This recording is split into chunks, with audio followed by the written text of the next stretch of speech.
Как было много тех героев, чьи неизвестны имена, навечно их взяла с собою в свой край неведомый война. Они сражались беззаветно, патрон последний берегли. Их имена приносят ветром, печальным ветром той войны. Порой слышны на поле боя через десятки мирных лет.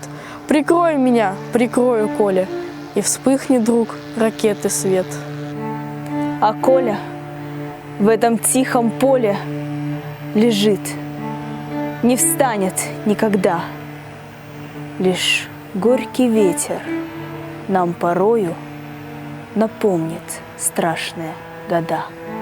Сегодня мало кто заплачет, придя к могилам той войны. Но это все-таки не значит, что позабыли Колю мы. Мы помним это горе. Осталась в памяти война. И русское родное поле приносит ветром имена.